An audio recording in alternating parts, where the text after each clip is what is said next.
Evening all. Hi, Linda. Evening.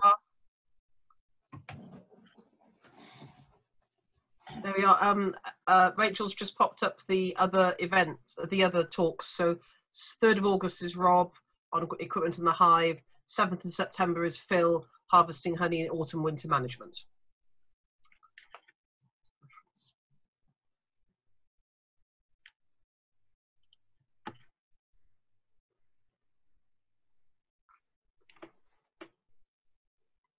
I'm co-host, so we will do the questions afterwards.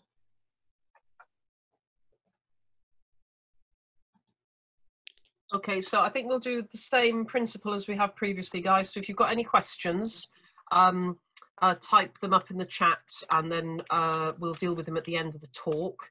And I want to welcome Kath today, who's going to talk through beekeeping calendar for us, which is sort of a real catching everything that we do different months of the year. The bees don't necessarily behave in terms of doing it when we think they should do it, but yeah, it just gives a rough guide about the range of activities that beekeepers get up to across the year and things to watch out for. So Kath, are you okay for us to pass over to you? I think so. I'll just do share screen, yeah? Yes, absolutely.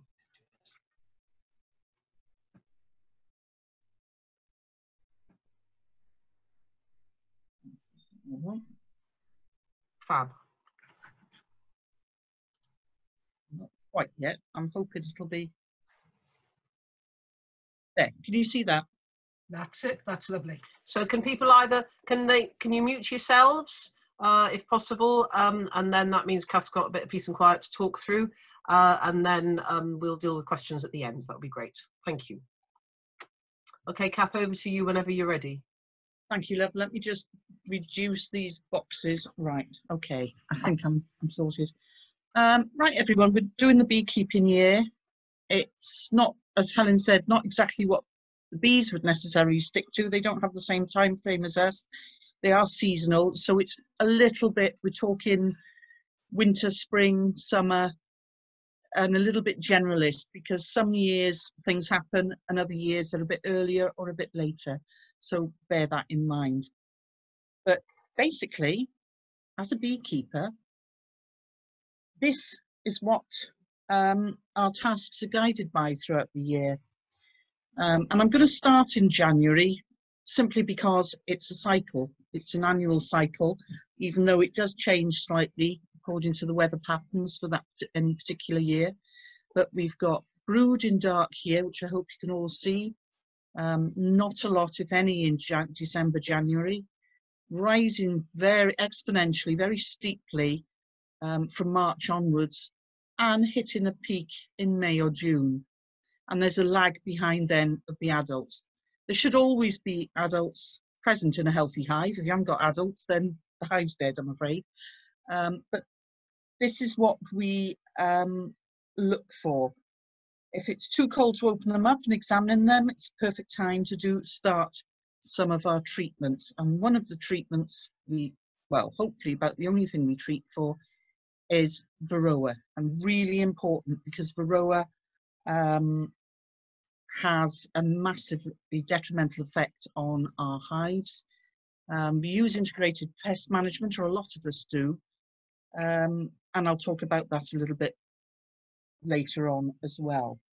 But as the colonies approaching their new spring cycle, they need to be as free from Varroa as possible if they're really to thrive, be productive, and essentially last another year. And we use oxalic acid at this time of the year, either sort of mid to late December, very early January.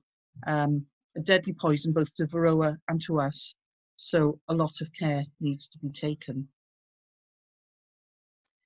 I and a few other people in the association have these Varroa sublimation units.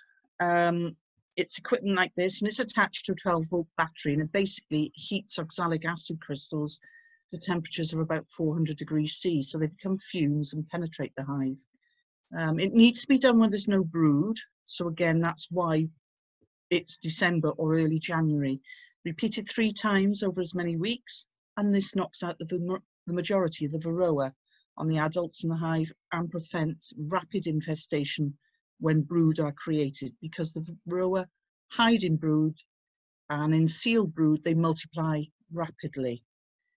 So we need to start the colony as clean and free from varroa as we can in the spring, so they're not starting out life underweight, prone to disease and lacking in energy, because the varroas actually feed off the bees' fat bodies, and this debilitates them. It can overwhelm them, can devastate a colony if it's left unchecked. Another method is to dribble about 50 mils of the solution over the brood frames using a pipette, or rather between the brood frames, and it has to be done quickly and evenly across the gap in the frames to be effective, because at this time of year you want to make sure the colony isn't chilled during the operation. So there's pros and cons to both. Dribbling requires opening the hive, using the sublimation equipment doesn't, but you do have to seal it up and wear masks and take precautions, because it does produce vapor, and it can damage us as well as varroa.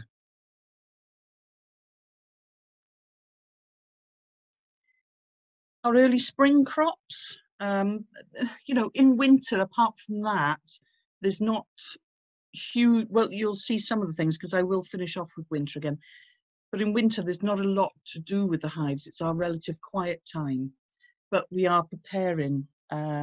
You'll see brood starting to appear in late January, sometimes small patches in February. It depends how early spring arrives, and it starts to increase exponentially and really take off as the food becomes available. One of the guiding plants I use, and a few others use as well, is the flowering currant, the ribes on here. I've got one outside my window, and as that starts flowering, I start to think, right, I can start opening up my hives. Now, just because I see the ribes flowering doesn't mean I'm going to go straight out and open them up on a windy, wet day when it's below 13 degrees C. But it does give me an indication, ooh, right, you know, and I've probably seen a few bees fly, but when it becomes a warm day, I will start opening up and having a look for them.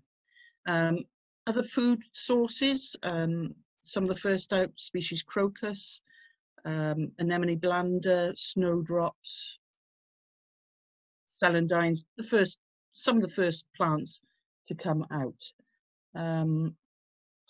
You can even round about March, we get a lot of dandelion, and this gives the bees a good boost of protein-rich pollen as well as nectar. They need the protein to be able to make wax and to build the hive up and to look after brood. If you're lucky enough to have a field of dandelions near you, you might even be lucky enough to get glowing yellow wax in your frames.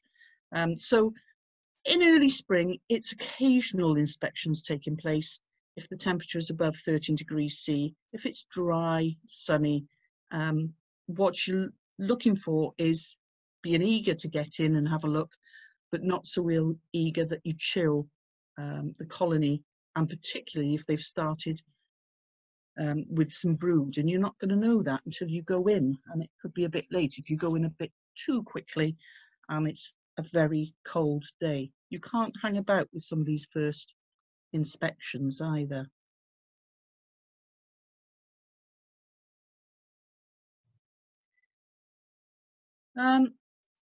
So as I say, we're not going to linger over a hive inspection as though it's a sunny day as here. The priorities are to see if the queen is laying, what sort of numbers we've got surviving the winter, and the health of the bees and the health of the comb.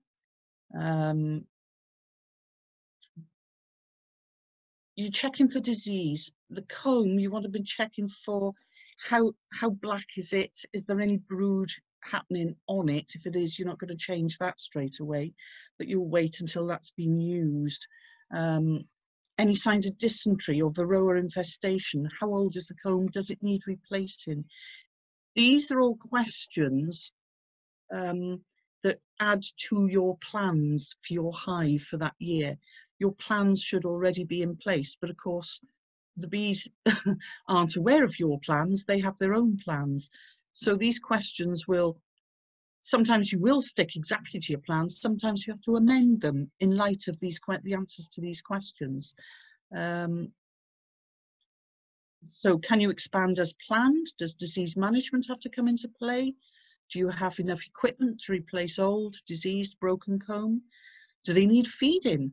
Are they foraging well already? Do they have stores still that they can access? They may have stores, but they may not be stores that they can utilise. Some pollen and some honey from certain plants crystallises very quickly, and over winter it becomes no longer useful to the bees because it's too set. They can't use it at all. So it depends what you've got in your hive as to whether your plans can go forward or they need to be amended a little or a lot. Spring properly, you know, we tend to say it's March, April, May. The colony's increasing rapidly. We've had our first inspection, one would hope by the end of March, possibly a few inspections by the end of March normally, but you never know with weather. You know, it can throw all of us. But we're starting to do weekly inspections now, and nice regular inspections. You don't want gaps of 10 days or more between your inspections.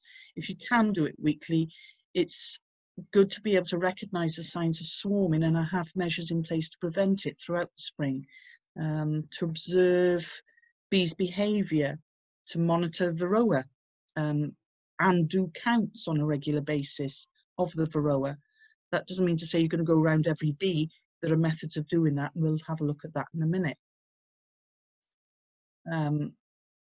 You might need to feed them syrup and even a protein supplement if they haven't got many stores, or you may feel a protein supplement to get them going really well and give them a good send off, you know, to start them up properly for the spring and for getting the queen laying that much quicker.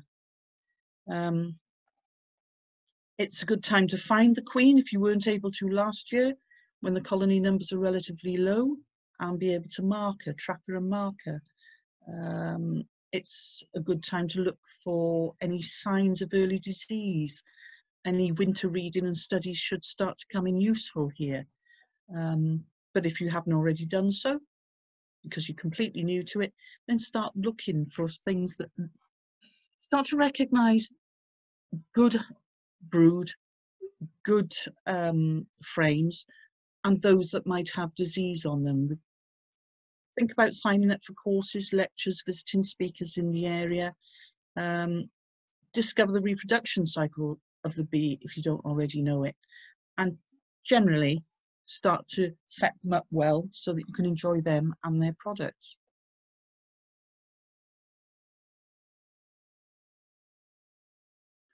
This stage, what are we talking? Mid-spring, we're looking at, you know, increase 40,000 workers a queen, and by the end of May, you've got drones coming in, and you'll recognise these big bug-eyed males being around and living off the queen. And of course, as I said earlier, even late April, but certainly May, June, you could get swarming taking place, the queen taking off with half the hive, leaving a queen cell behind. And it's the state of that queen cell you need to be, well, if you do see a queen cell, and also the state of it, that is indicative as to whether you've lost a queen already, or whether the hive is about to swarm. It's one of the indicators if the queen cell is sealed. So you want to be able to catch that before it's sealed, hence the regular inspections as soon as you can. Remember, bees have to be healthy and able to increase for us to farm the honey, pollen or propolis, whatever. So if the nest is reduced in any way, we don't get a crop. Sometimes it's out of our hands as we have to be guided by the weather. At the start of the year and how the bees are set up is crucial to the rest of our productive year. March to October is our busy time as a beekeeper. You could say the same for the bees, but they're still working even in winter to keep their colony alive. So lots of planning in advance of the busy season, crucial. Varroa mites, good to recognise them. These are varroa mites. The rest is what we call bee crumb, bits of pollen, sometimes bits of bee, bits of, you might have spiders or all sorts of dust and dirt falling from the hive. But these are the reddish brown varroa. You can see here some little legs. And this is what you're looking for. These are fairly big adult varroa.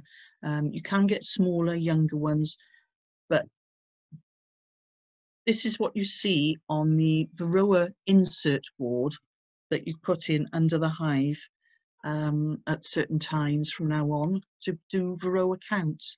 And it's this website you go on to use the bee calculator on the National Bee Unit to help you decide whether you have an infestation or not, or whether your varroa mites, the levels of mites are tolerable to the bees, or are they being completely subsumed by them. This calculator online will tell you. Bees groom, so varroa drop down through, and you need to find out what the average daily mite drop is over the number of days you've left the board in. Don't leave the board in all the time. You know, leave it until the next inspection next week. Take it out, do a count, or brush all the debris off into some white spirit, and the varroa will come to the top and the rest will sink, and you can do a proper count like that. Or if it's a still day, just go up and down the board visually and scrape it off as you go along to count up what you've got. And take that, record that information and keep a check on it. And you can see what the levels are throughout the season then in your notes, if you're doing those properly. All the information tells you something about the varroa levels throughout the year for yourself when you're looking back, and you can learn from that following year.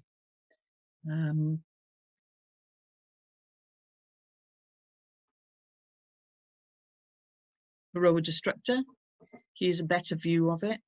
View from the top of it, 5 actually, on this poor old bee. Quite often they are hidden, but here they're perfectly obvious. They weaken the bees, spread diseases, because the bees' fat bodies are crucial to them for energy levels, for all sorts of things, and the varroa feed off those fat bodies. They drag the bees down. If they're eating the fat body, the bees got less energy. And if it takes that down so far that you need to keep the levels of the numbers of varroa low. So it depends on our vigilance as to how we learn to recognise what it looks like, as well as when you're examining the hives.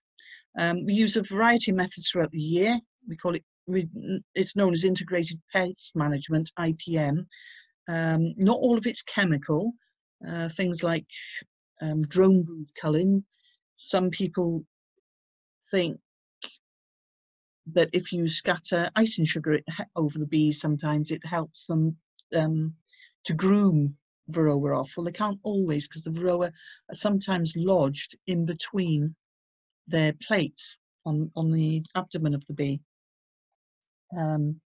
But it's a whole, there are two main times right at the start of our calendar year and in late summer when many of us treat or prefer to treat with chemicals. But in addition to that, we do use other methods.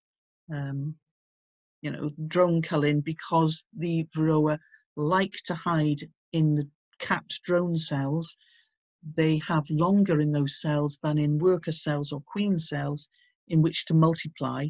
So if you can cull some of the, if you get a lot of drone brood and you cull some of it and feed it to the birds, it helps cut the amount of varroa in your hive. That's just one of the methods used. I think of the others, and some of the other methods, and they've gone. They've left my brain.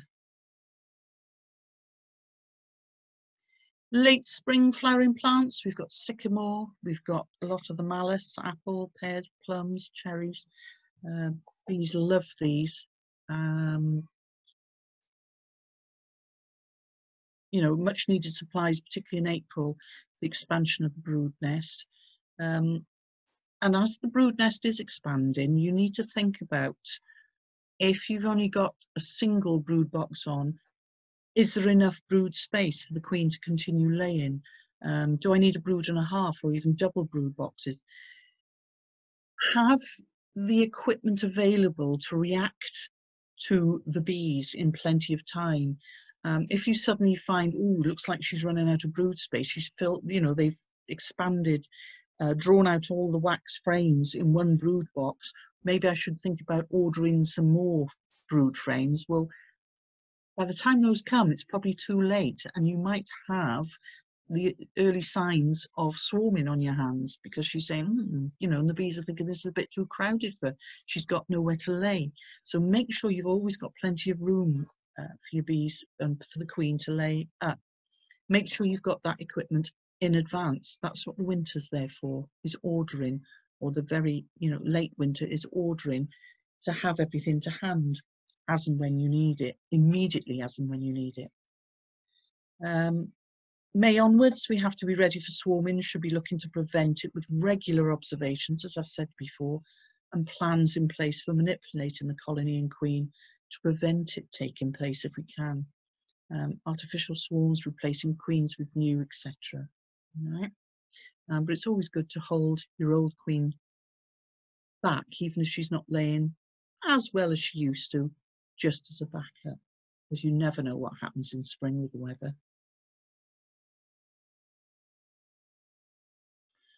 Nice to catch swarms if they're like this. It does happen. Swarms, and then you hope to find the swarm and it's within easy reach, can be shaken into a box or the branch cut and removed easily. But if weekly inspections of your hives are taking place, then you will be able to prevent this. As you'll see queen cells, and be able to take measures to prevent the swarming before the queen cells are capped. If this happens, well, it happens to all of us. We all miss queen cells now and again. But just hope it's easy to catch like this and within reach. Fortunately, it's more often like this. I saw something recently that settled on a bush like this when it had a perfectly good fence post next to it, and the beekeeper who was collecting them was not in the good books of his neighbour at all, but then she wasn't very understanding anyway. Most people, including my neighbours, are brilliant. They don't mind at all. It does look a bit threatening. Swarms do look threatening to them. But if you can just calm people down, most people find them quite fascinating, actually, although they do get a bit silly about it sometimes. In this case, I suppose the branches can be shaken or brushed into the box, whatever, you know. You have to do what you can do. And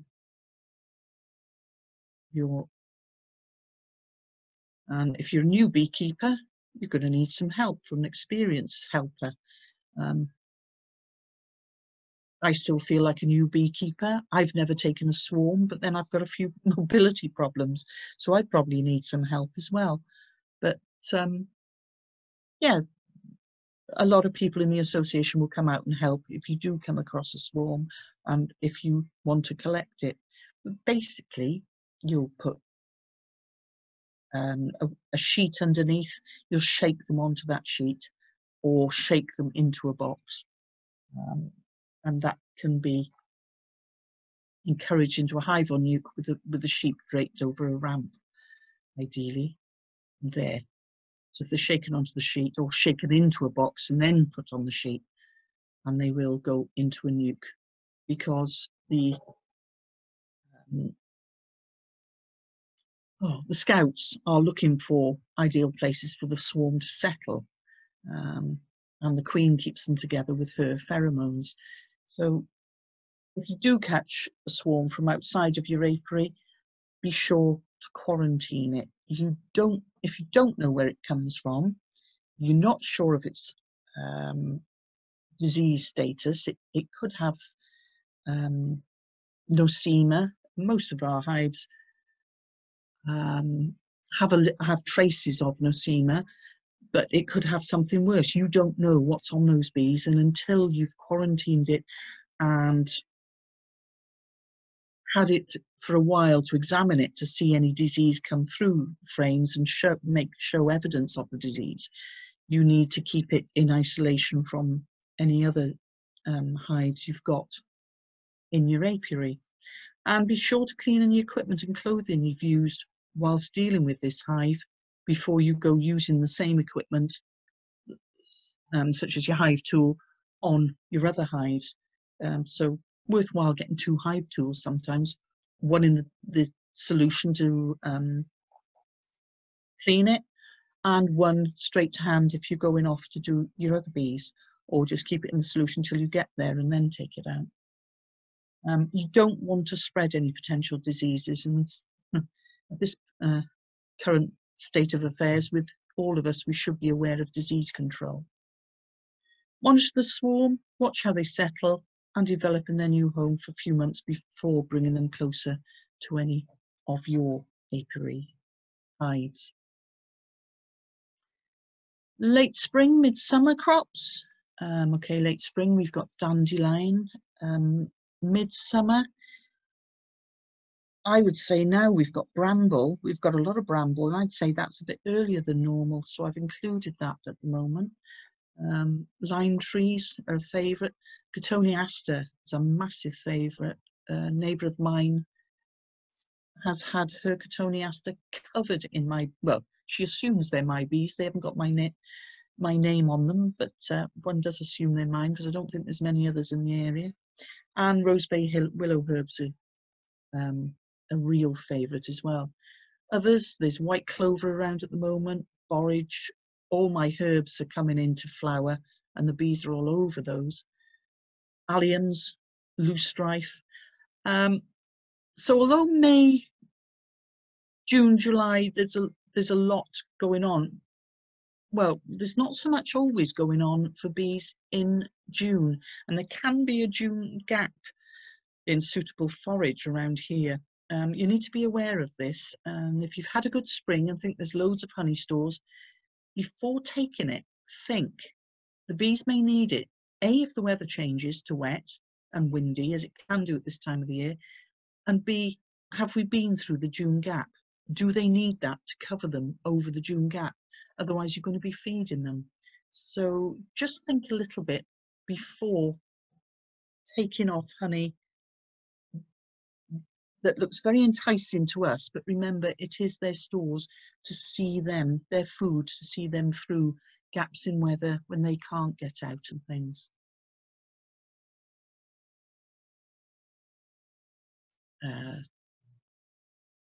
Summer, we've got, if you've got many healthy bees by now and good weather, then you're going to have, hopefully, a good honey, load of honey to crop.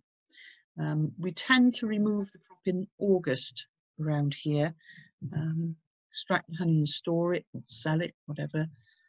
And then after that, we treat for varroa again. People say to treat for varroa in the autumn, but actually you want to treat after you've extracted the honey and late summer to make sure the bees have got a good chance of seeing it through the winter. That is a real crisis time for them, and they don't want to be drained by varroa feeding off them. This point in late summer, we've got up to, the hives, maybe not at its peak, it's starting to fall a little bit, But you've had up to 70,000 workers a queen, and you've got a lot of drones feeding off the hive of the colony. The workers do the work and bring the goods in. The drones, as you know, are the males, and they mate with any virgin queens. They don't bring a lot of, apart from that, they don't bring a lot else to the hive. So they are a drain on the hive.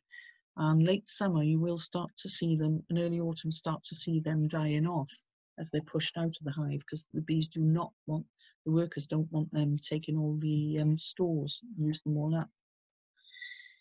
These stores are their stores for winter, so they need to retain some for continued health and prosperity as a hive. So we should only be taking the excess if we want them to remain healthy, or unless we're going to feed them all the time. Sometimes some crops need taken off earlier than the end of August. Things like rapeseed oil, oilseed rape that flowers in June. That can be a nuisance because it crystallizes very quickly in the frames. And after a while, the bees can't use it either. And it's very difficult for us to extract. You need to extract it almost immediately taken off the hive while it's still warm. It's a bit of a nuisance crop, a bit like heather as well, which is very difficult to take off.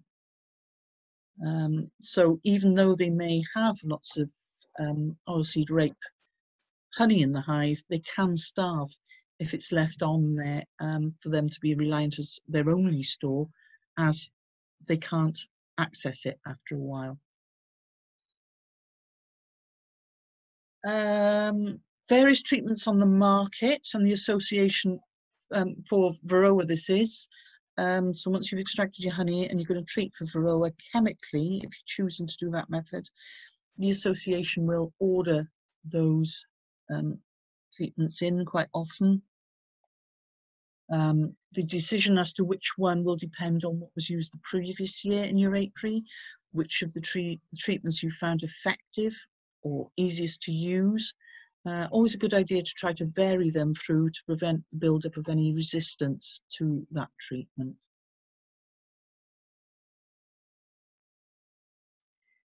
Late summer crops. Well, it's not a crop really, but it's an invasive species, Himalayan balsam. Not great for our environment, but much loved by the bees, as it produces a late season of nectar and pollen. The bees coming covered in the white pollen from this plant, and it looks like a little cross on its back sometimes as well. But you know when they've been at the Himalayan balsam by all the white pollen, all that they're dusted with. Heather moorland, if you're going to move your bees onto when the heather's in flower, if you want heather honey, I've never done it. Some people have had heather honey because they've lived near a good bloom of honey from heather in some years. Then your bees need to be moved there before they flower and moved back again to lower ground after it's flowering. You possibly don't necessarily want them up there in winters. Difficult to extract heather honey from the comb though. It needs warming or vibrating to remove it from the comb. So many people use the crop as a cut comb rather than just extracting the honey. They cut the comb out, but of course this destroys your combs and the bees have to build from scratch next season.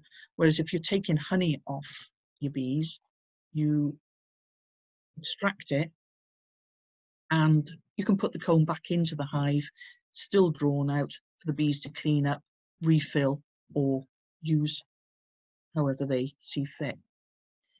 If you're going to extract the honey, the comb needs to be uncapped before it's spun in an extractor, centrifugally spun so that the honey flies out of the comb. But of course the comb has to be open and all the wax, as you can see here, beautiful white wax, premium wax, sliced off so that these cells of honey have been uncapped and it can spin out when it's in the extractor.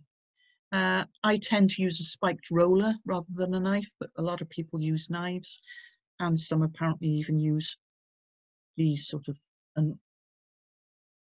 I thought they were drone combs, but there we go. Here they're being used to uncap honey. So all sorts of methods being used.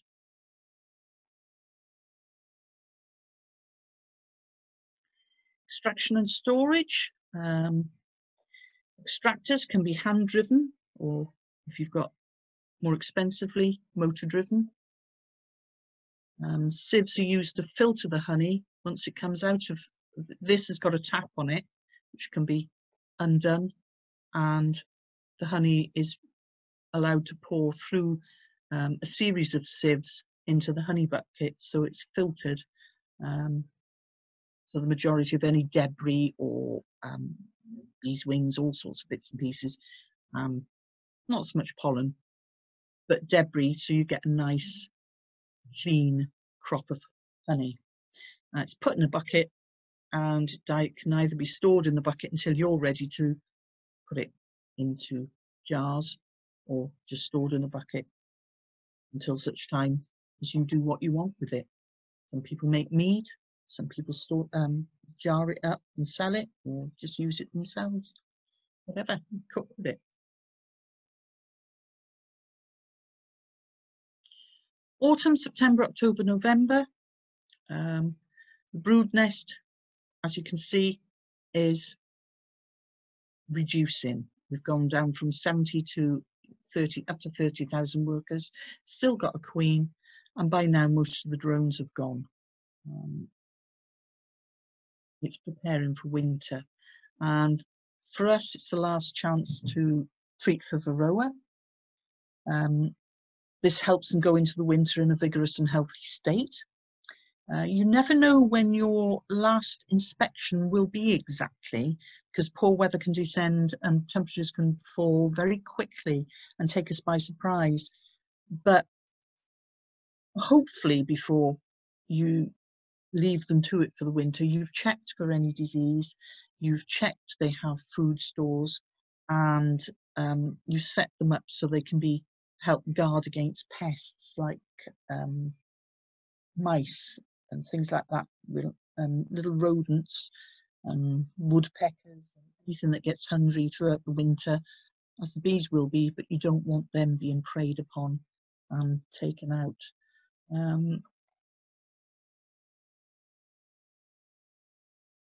Once you're satisfied there isn't anything, any disease or nothing to notify the bee inspectors about, and you're happy about the food stores, then you can generally leave them to it for a little bit. These, protecting them, we've got mouse guards here.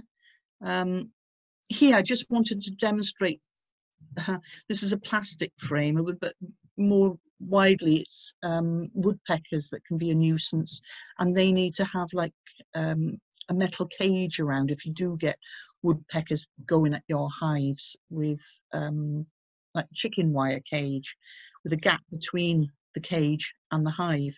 If you do get woodpeckers trying to just get into your hives and destroying your hives by way of getting through to the insects, to the bees, then you need to guard against that. This mouse guard, mice have oval heads, and these holes need to be less than a centimetre in diameter. If you're going to use slots, they need to be minimal slots as guards, then they need to be less than 8 millimetres in height. Here we've reduced the entrance, put this bar in to reduce the entrance to a much smaller entrance, so that wasps aren't a problem in late summer, early autumn. And here another type of guard where you've got multiple holes for the bees to get through, but not for rodents.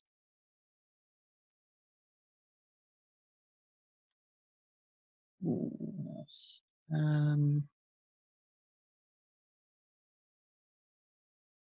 Hefting hives. So a bit tricky to open hives up and see if they have enough stores at times. So before you go into winter, once you've taken the honey you want off, before you go into winter, you need to heft the hives, gently lift them or put a spring balance on them so that you can weigh them. To check the state of the stores in your hives. Once you know what stores they've left with, you can monitor that gradually throughout the winter by feeling, by hefting, by weighing with the spring balance.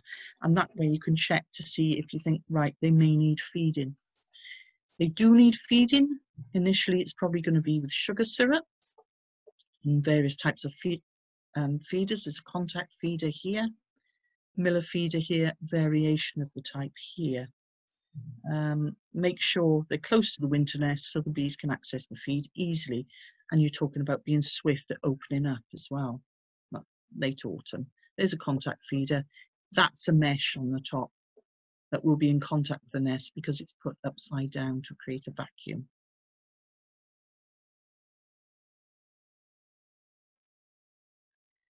The winter could be like this. So some people have gone to lengths whereby they've put a shelter over hives.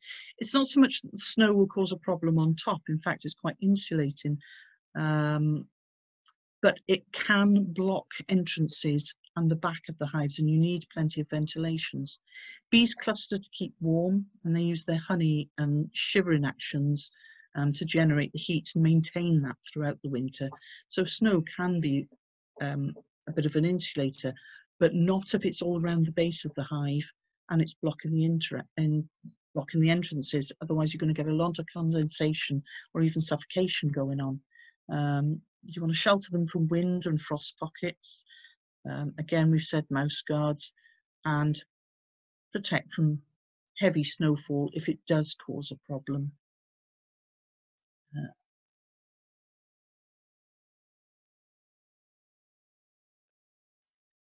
For us in winter, we can go on holiday, but it's a crisis time for the colony.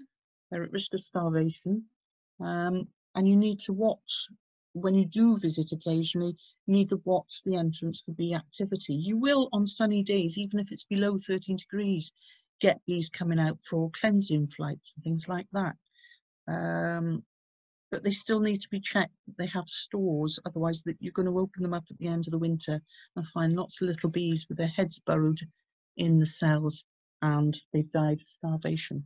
So keep a look out for activity, keep a listen for it as well sometimes. Feed on a regular basis, and if midwinter they need feeding, you're going to be using fondant. I think I better end here.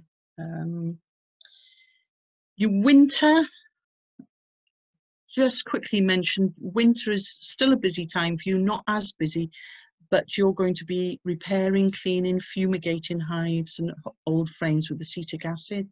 You're going to be removing dark wax, melting it down, cleaning it, and keeping it to exchange for new wax foundation in the spring conventions. And you're going to cold store drawn super frames in their boxes with newspaper between them to prevent wax moths and things like that. It's all stuff to give you a good go ahead at the start of the busy season, the spring and the summer. Other features, well, winter, you could do some studying. There's the spring convention in Bilth where you can stock up in stores, equipment, books, to your heart's delight, do some spending to your heart's delight. You can go to talks with the local association or socials. Have a good Christmas do.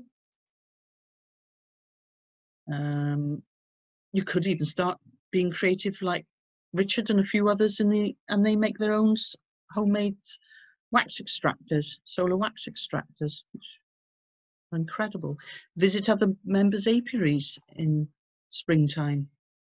And of course, in the summer, you've got competitions at local shows, honey, cake, showing beeswax, honey tasting at our do. You might even want to go ahead and do some mead making.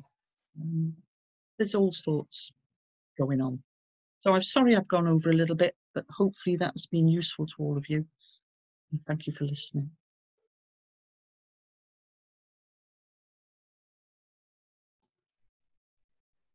Hello? Thanks, Kath. Is that okay? Yeah, well done. So we've had one question in so far, so we'll start with that, and then if anyone else has got any questions, we're happy to take those as well. Okay. Rhiannon has asked, she's completely new to beekeeping, so is there a local group that she can join? So Kath, would you like to explain what we have available in the area? We have Aberystwyth Beekeeping Association, which is not that I'm biased or anything, but it's rather a good group. Fantastic stuff. We're the ones hosting these talks. People can come along to our apiaries, and it's a really friendly group that you learn all sorts, not just from books and things, but by actually doing with other members of the association. It's well worthwhile, and it covers your hives as well for a minimum fee for insurance purposes should they get damaged, stolen, anything like that. There's all sorts of things going on in the association. Christmas do, these talks, useful people to pick their brains from as well. And it's a friendly group. Can I just say, Kath, we'll pop Mum's email address in chat because she's Right. secretary of the association. So if anybody needs to contact her to ask about becoming a member or the programme, etc., they can contact her. So I'll just pop that in chat now. Brilliant. And just to say, we also have a Facebook page as well. So if you look for Aberystwyth and District Beekeepers Association on Facebook, we have a little bit of information available there as well. Yeah, ABCA for short, isn't it? We tend to refer to it as. So does anyone else have any other questions that spring to mind? Feel free either to unmute yourself and ask it or write it in chat. Let's see, where do I see chat? Maybe not. Kath, if you go down to the bottom, are you on a laptop? Yeah. If you go down to the bottom of the screen, you might find a little banner of different logo, a little... Yeah, I've got mute, security and all the rest. Is it more? Yeah, probably. chat. Oh, got it. Got it. Right. Oh, it doesn't look like it. Well, it doesn't look like we have any other questions. I think So Kath, what are you doing with your bees at the moment? What's happening in the apiary at the moment? they are frantic today getting out after all this horrible wet and rainy, windy weather. They were absolutely frantic to get out. There have been like little bullets going out and collecting at the moment. They're looking good. Famous last words, touch wood. I hate to sort of say they're looking brilliant. I was hoping for a really good honey crop. I've had some honey off 2 of my hives already, but I think a lot of those stores over the last week will have been eaten now. So I'm probably, when I go to have a look at them over the next few days, I'll probably find they're much reduced. But I'm having to keep an eye on them just in case there's not a lot going in, because of the June gap a little bit, but also because of the recent weather. They haven't been able to get out. So I'm having to keep quite a close eye on them and make sure there's no swarming going on, no indications of swarming. There haven't been so far because I've preempted that on 2 of the hives. So I've got 2 new hives that are building up and 3 hives that are established, which I'm hoping to get a bit more honey off this year. But we'll see what the weather gives us. Indeed, yeah. So far the weather's been against us a bit. It has, yeah. We can always hope for a bit more. We wanted the rain to encourage the flower nectar because it was getting too dry at the end of middle of June, early June. And now we've got it in spades. There we go. That's the way it goes, isn't it? Indeed. Good. Well, thank you very much, everyone. If you remember, Helen said at the moment, the next talk then is on Monday, the 3rd of August. Oh, haven't we got one in 2 weeks' time? Yes. Oh, yes. In 2 weeks' time, it's the association talk, which you're also welcome to join. But the next beginners talk is on Monday, the 3rd of August, and Rob will be talking about equipment and the hive. So thank you very much, everyone, for joining us, and thank you very much again, Kat. Thank you, folks. Thank Bye. you. Bye-bye. Thank you. Bye. Bye. Bye. Bye.